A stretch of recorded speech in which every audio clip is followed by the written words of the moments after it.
Coming up on Lawmakers, water issues dominate the Capitol. An exclusive interview with DHR Commissioner B.J. And students from across Georgia demonstrate classroom technology. Those stories and more are coming up next. This is Lawmakers, your source for all the news from under the Gold Dome. Here are your anchors, Wandy Lawson and David Zelski. Good evening, everyone. Also on Lawmakers, the House and Senate introduced legislation to resolve a 200-year-old border dispute between Georgia, Tennessee, and North Carolina. And the House votes to change the makeup of the board that oversees physicians in Georgia. But first, our top story tonight, Governor Perdue signs the statewide water plan into law. Water use and the state's drought were popular themes around the state capitol today. Lawmakers Sandra Parrish joins us live from the Capitol with more. Sandra. In Wandy, the day began with Governor Perdue loosening outdoor water restrictions, signing into law the state's first ever water management plan, and then making all those Georgia children happy they'll be swimming this summer. This new law will lay out statewide policies and management practices. It also calls for the creation of regional water plans, which means that ultimately local decision makers will have great input into how these watersheds are managed at the local level. As Governor Perdue signed into law Georgia's first ever water management plan, he also made an announcement that will make our children happy this summer. Today, I'm also pleased to announce that we will be exempting outdoor swimming pools from the previous restrictions as well. So swim, kids, swim. It's not only an important industry in Georgia, but it's a major factor for our young and not so young and our overall health and quality of life. Georgia has more than 6,500 public pools and 92,000 private ones. EPD Director Carol Couch says it will only minimally affect the state's daily water use. The amount of water that would be additionally needed over the course of about May to October in sum total to operate the pools would be about 7 million gallons per day. That's 7 million gallons per day. Our water use exceeds 800 million gallons per day, so you see in some context in total of our water use, it is a small amount relative to the benefits to both public health as well as public welfare. This morning, Governor Perdue told the Agribusiness Council he's relaxing the state's outdoor watering restrictions. First, we will allow limited hand watering of established lawns and gardens. And secondly, we will stretch out the 30-day watering restriction on newly installed landscaping to any 30 days within a 10-week period. And in other words, homeowners can water their seedlings every 2 or 3 days for 2.5 months rather than dousing plants with water every day for a month. Couch told the House Natural Resources Committee today the drought won't be ending anytime soon. We are receiving rainfall, and that's great. However, the weather forecasts for the next 3-month period, as well as extending to 6 months, indicate that we will be in an extended period of below normal rainfall. And Couch told committee members it could take 4 years for Lake Lanier to fill back up to full pool. On another note, I asked Governor Perdue today about turning back on those water fountains as part of easing outdoor water restrictions. He says they're not ready yet to make that decision. Reporting live, I'm Sandra Parrish for Lawmakers. Thank you, Sandra.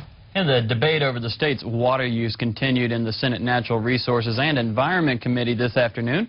Legislation that limits water restrictions on public, private, or community swimming pools was tabled. Committee members decided that the current language of Senate Bill 368 was unfair to citizens who could use that water for other purposes. Committee Chairman Ross Tollison did not specify when the committee would take action on this bill. Water and environmental issues also dominated the Senate today. Among those were the Water Conservation and Drought Relief Act and the introduction of legislation that aims to move Georgia's state water line north to the Tennessee River. Senate Resolution 822 sponsor David Shafer explains the latest war between the states. The surveying error is just that, an error. The northern boundary of Georgia is and always has been the 35th parallel. The supreme law of the land is clear. The boundary of a state cannot be changed except by consent of the legislatures of the affected states and by Congress. A state boundary cannot be changed by a mathematician with a faulty compass or a skittish surveying party afraid of forest fires or Indians. Our northern border is where it has always been, at the 35th parallel. Today, together with every one of the 56 members of this body, I am filing legislation asserting Georgia's rightful border at the 35th parallel, creating joint boundary commissions to resurvey and correctly mark the boundary line, and authorizing those commissions to work with the legislatures of Tennessee and North Carolina in correcting this error, and to take whatever other steps or pursue whatever other remedies they deem necessary. It is never too late to right a wrong, and I want to thank the Lieutenant Governor and every member of this body from both parties for their unwavering support of the territorial integrity of our great state. This same border measure was also introduced in the House. And if they are successful in this endeavor, Georgia would soon have access to the Tennessee River, which could lead into a new reservoir. And Senate Bill 342, known as the Water Conservation and Drought Relief Act, would set up a permit and funding system for building new and repairing existing dams and reservoirs. We've identified 357 such dams or reservoirs in the state, and I have a list of those. If you're interested, I can get it to you as far as which counties you represent, the number of those existing SCS dams that are in your district. So we said 20% to raise the freeboard, raise the dam on these existing impoundments currently known as the SCS dam network. Secondarily, under Section 2, if a community or a region wants to build a new dam from scratch, then there would be a provision to fund up to 40% of the cost of obtaining the permit. Senate Bill 342 passed with only one dissenting vote and now goes over to the House, along with Senate Bill 352, which creates legislative oversight for the Environmental Protection Division, who deals with most of the state's water issues. Currently, the EPD is exempt from legislative oversight provisions of the Administrative Procedures Act. Now, most state agencies are subject to this legislative oversight, and it's important to us as a legislature when we delegate to an agency certain rulemaking authorities to retain a role in the process, to have some oversight over that. Now, Senator Steve Thompson later took the well to share a comment from former Governor Zell Miller, who once said the legislature shouldn't mess with two things, the State Health Planning Agency and the EPD. Thompson and 13 others voted against SB 352. However, the 34 votes in favor do send it over to the House. The Georgia Department of Human Resources Commissioner B.J. Walker reacts to an executive order issued Monday by Governor Perdue establishing a 9-person commission to restructure the troubled agency. Lawmakers Bridget Snapp is live with more. Bridget. In Wanda, yesterday I spoke with 2 members of the DHR Study Commission, Representatives Ben Harbin and Mark Butler, who both expressed concerns that the department is too large to manage and may need to be restructured. Today I followed up with Commissioner Walker, who said the department welcomes the help of the commission. Very large agency. We have 4 big divisions. However, we have several smaller offices. We have public health. We have MHDDAD, which is mental health, developmental disabilities, and addictive diseases. Then we have aging, and we have DFACS. We also have child support, regulatory services, and those are all big areas of work. While Representatives Harbin and Butler said yesterday that the large size of the DHR is one of its biggest problems, Commissioner Walker said its size is both good and bad. We want so badly for every part of DHR to be the best, and the size of it at times is a challenge in managing which activities, which areas are you going to be working on most intensely. Size is your friend sometimes, though. Sometimes size allows us to work across the boundaries of silos. The same families are using mental health services as are sometimes using food stamp services, as are sometimes using aging services. The commissioner said she expects the DHR to benefit from the commission's recommendations, which may include restructuring the DHR. There's been a phenomenal amount of work done to show the possibilities of what human services in Georgia can look like. Those successes will, I think, along with the challenges we still face and the challenges we're continuing to work on hard, those things together are going to suggest some ways in which we ought to look tomorrow. And that's what I'm looking forward to, is the Commission's really objective look at what that ought to be. The study commission plans to meet soon, considering its report is due by July 2nd. Reporting live from the Capitol, I'm Bridget Snapp for Lawmakers. Thanks very much, Bridget. A House vote to alter the makeup of the board charged with overseeing physicians erupted into a battle between the bill's sponsors and those who favor increasing the authority of advanced practice nurses. Representative Gail Buckner proposed an amendment to add an APN input to the board. What this amendment does is say that doctors and nurses should be at the table when the rules about how that delegation of prescriptive authority is handled, that they're both at that table. That's fair, good policy making. Does the lady further yield? I will. Isn't it true that because what we're discussing here is truly the practice of medicine, that the composite board recognizes it's really doctors that they're regulating, not nurses? Nurses are part of the process. Nurses need to contribute to the process. But isn't it true that because it's the practice of medicine and because it's the authority of the physicians that's being regulated in this case, that it's physicians that should write the rules primarily, not a 50-50 board of nurses and physicians? I think that the gentleman might not understand that all this does is says that nurses and doctors should be able to come together and talk about the rules that are needed for this particular topic. This is not fairness for nurses. This is about money and about power for a certain segment of the nursing community. I think it's a bad amendment. Opponents, including Sharon Cooper, the chair of the committee that passed the original bill, were unable to defeat the Buckner amendment. A motion to have the House reconsider its action failed, as did an attempt to table the bill. Would it be in order if the gentleman who brought this bill, House Bill 492, would there be could he be in a posture where he could ask members of this body to vote against the bill so as not to advance public policy that was not intended in his initial experience HB 492? Sure, you could. It's a tad unusual, but you can ask people. It's not at all unusual to have your own bill get amended and then you vote against it. House Bill 492 passed as amended by a narrow vote of 91 to 73. As adopted, House Bill 492 also adds one consumer to the 15-member composite State Board of Medical Examiners.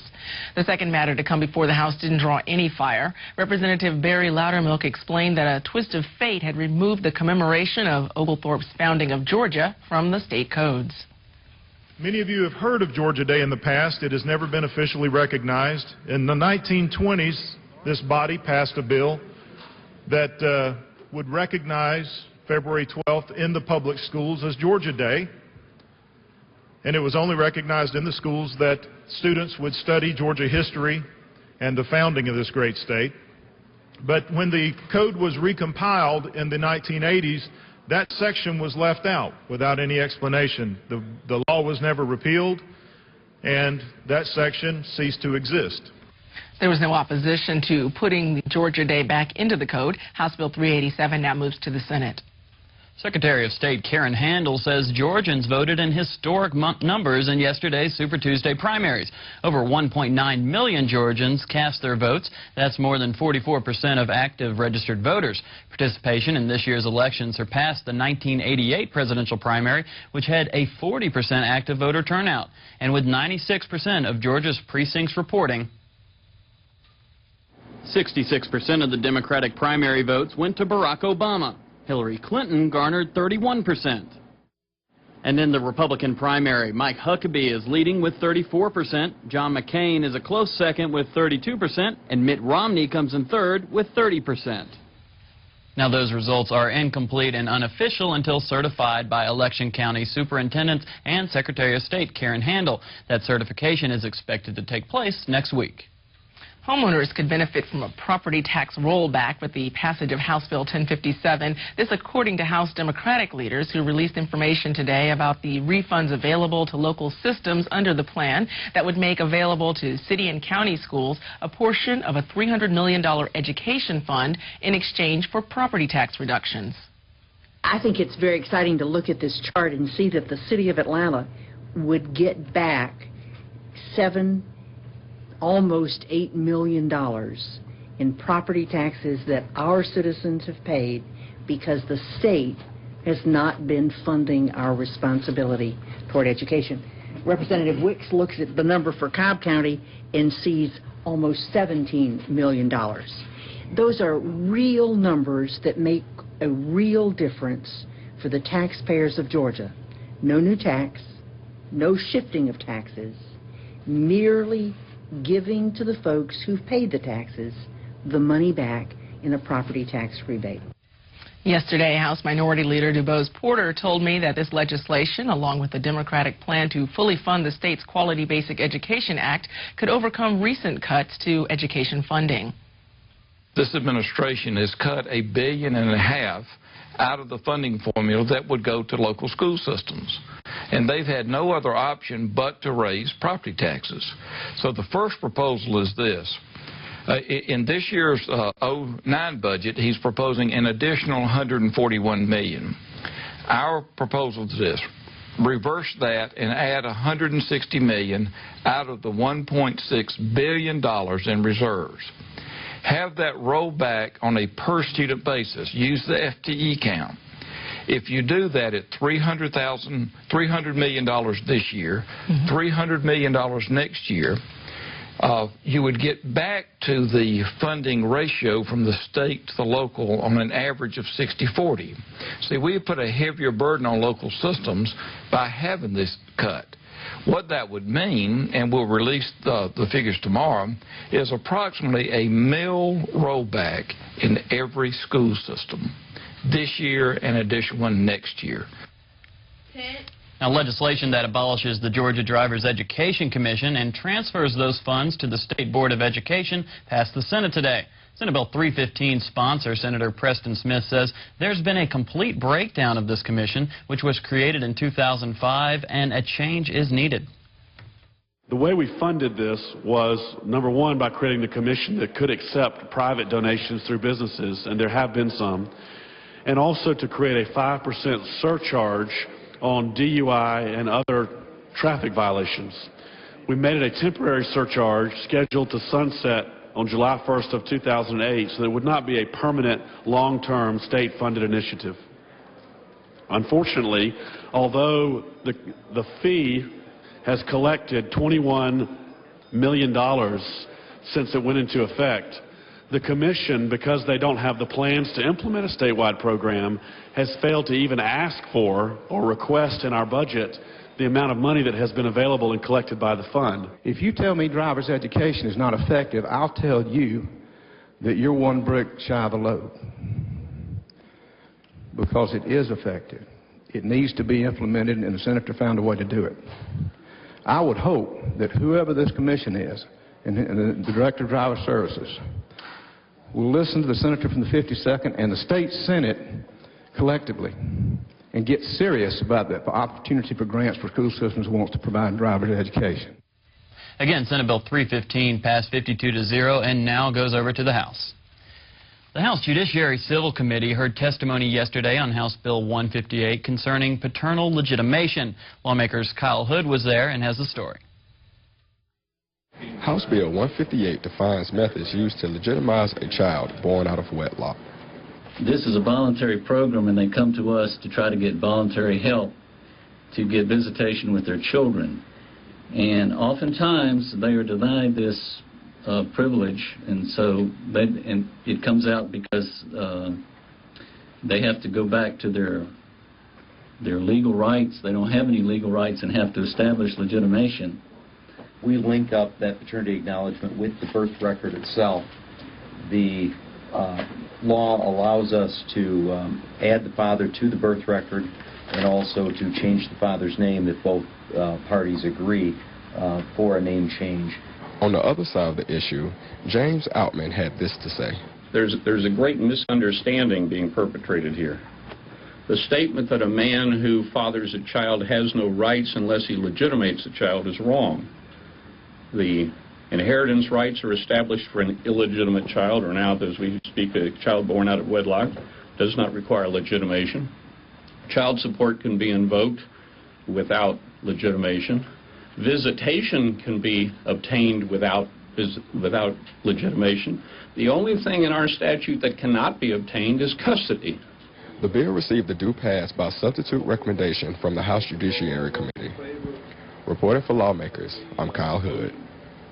Today, the House Judiciary Non-Civil Committee addressed 3 bills dealing with the state's criminal justice system. Lawmakers Andy Dixon has more. House Bill 997 received widespread support from the committee. The bill was introduced by Representative Stephanie Benfield. Eyewitness identification should be an issue to be addressed by the jury, should be the subject of cross-examination, and let the jury decide, let the judges decide. So we had to craft language that would make it clear that failure to follow these procedures, the law enforcement procedures for eyewitness ID, will not in and of itself result in that testimony being thrown out of court. The bill mandates additional best practices for eyewitness identification, including training procedure for law enforcement and the recording of the lineup procedure. The bill was accompanied by a non-binding resolution urging law enforcement to support the implementation of the bill. And another decision, the committee gave a due-pass recommendation to a bill allowing the arrest of Georgia offenders by out-of-state law enforcement. These 2 bills now go to House Rules. The committee discussed another bill in depth, one that would create a felony DUI offense. That bill was tabled into the committee's next meeting. Reporting for Lawmakers, I'm Andy Dixon. The Senate Transportation Committee passed a resolution today designed to ease transportation woes in the state. Senate Resolution 781 urges the Georgia Department of Transportation to create a statewide transportation plan. Lawmakers Keosha Jackson has the details. The resolution, introduced by Senator Jeff Mullis last month, suggests various transportation options to be included in the statewide plan. Senator Mullis outlined those suggestions. Is to deal with public-private initiatives, high occupancy toll lanes, implement other private initiatives, and construction and funding or planning for the modern public transit system, which may include buses, light, heavy rail, maglev train, or a combination thereof. Senator John Douglas voiced his concern about funding transportation that crosses state lines. The maglev train, I have a question on that. Is there going to be some way for us to find out, because as I understand it, this would run into Chattanooga, whether or not the state of Tennessee would help pick up the cost on that? Well, they have already actually paid into the study of this, and also the Cumberland CID. So already they're participating. I think it's important that we have a plan so we know where we're headed, and we're going to get there. All in favor say aye. All opposed, same sign. Thank you for passing Chairman's bill. Ellis Woodall of the Georgia Department of Transportation said that the DOT is currently working on a strategic transportation plan and that the DOT is willing to follow the recommendations outlined in SR 7. Reporting for Lawmakers, I'm Keosha Jackson. Governor Perdue today hosted the opening of the 9th Brazilian consulate office in the U.S. It's a project that began with the establishment of a Georgia trade office in Brazil in 1994 and the governor's visit to Sao Paulo in 2004. Governor, when we first met in Brazil 3 years ago, I never imagined I could be here today. The newly appointed Brazilian Consul General is here to oversee U.S.-Brazil transactions in Georgia, as well as the Carolinas, Tennessee, Mississippi, and Alabama. If you had to travel to those states, where would you locate? Governor Perdue chuckled when I asked him about incentives offered by the state to attract Brazil. But on a more serious note, the governor says Brazil's innovation in biofuel production and the aerospace industry make the country an attractive trade partner. The business community agrees. There's a robust trade already between Georgia and Brazil in terms of the hundreds of millions of dollars of trade of products that Brazilians buy from us and we buy from them. And the exciting things that they're doing in biofuel diversity now that we could bring here to help Georgia agriculture, ethanol production and other things of that type. Plus, they're big in the aircraft manufacturing and aluminum and other industries. So we're very excited. This is the 8th largest economy on earth, and to have them with a huge, this is a big consulate office, to have up to 30 people stationed here as professionals really indicates what the Brazilians expect out of their trade with Georgia and the whole Southeast. Governor Perdue kicked off the Georgia Agribusiness Council's breakfast this morning, discussing agricultural progress during the state's recent drought. Lawmakers Minu Hosseini has that story. I've got one message. A man with a name like Cagle from Gainesville, Georgia, eat more chicken. The Georgia Agribusiness Council spoke of their goals to advance the business and development of agriculture in the state through education, food coalitions, water maintenance, and the advancement of agricultural research. Ag represents the #1 industry in Georgia that is so dependent upon the retailers, the construction, and outdoor watering. Be responsive to those needs, understanding that we do have to conserve, but we can do it in a responsible way, but also meeting the needs for economic development to where jobs can be created. We've got to continue to do everything that we can to ensure your success for those that are growing crops, but also for those other industries. The Governor's Agriculture Advisory Committee will host a festival here at the Georgia Freight Depot in Atlanta in honor of the 5th Annual National Agricultural Week in Georgia. Reporting for Lawmakers, I'm Mina Hosseini. We ask your forgiveness for that technical difficulty. In other news, several Georgia schools and the state's Educational Technology Training Center celebrated the annual Capitol Tech Day this morning. Lawmakers Caroline Yaga brings us up to speed on the 21st century technology being utilized in Georgia classrooms. Capitol Tech is an annual event spotlighting Georgia students using technology tools necessary to succeed in the 21st century. We're presenting some of the technology that we've used in our classroom since Ms. Joyner, our gifted science teacher, got a $75,000 grant. And we're showing how we use the technology to learn about adaptation. And so what we do is we use the 30 laptops, the Promethean board, the CPS, and all the other different technology that we have to kind of tie all the concepts together using the active boat and the internet resources and simulation games and making PowerPoints and movies to kind of tie everything together better than you would just taking notes and reading out of a book. I also learned about eMath from William and Hannah, both 10 years old. eMath is just like gifted math that we enhance. Like we use different stuff and on a higher level than most other kids. We use more advanced work to get our work done, and sometimes we can have more fun in eMath than we do in regular class. I am here today to help celebrate students in regards to what they're doing here and demonstrating the use of technology to assist in the learning process. What I noticed with all of them is that they are highly engaged in their learning. Our work is to foster that highly engagement of students in their learning. So it's really exciting to be here and to support each of the ETTCs that have brought their children here. This is all too exciting, a lot of potential for the future and a lot of excitement. I really wish I was back in grade school. Reporting for Lawmakers, I'm Caroline Yaga. And if you have missed any part of this Lawmakers broadcast, tune in to Monday morning when, tomorrow morning when Lawmakers repeats at 5:30 a.m. You can also keep up with all the action under the Gold Dome daily on your local GPB radio station during Morning Edition, All Things Considered, and evenings at 6 p.m. on Georgia Gazette.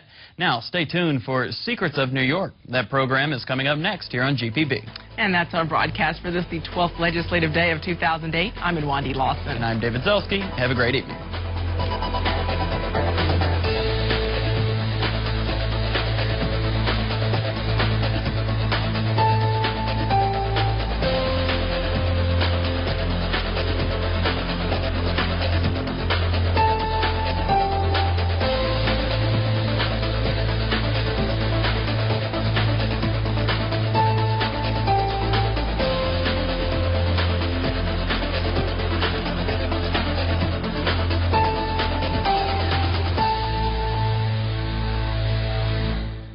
This has been a production of Georgia Public Broadcasting.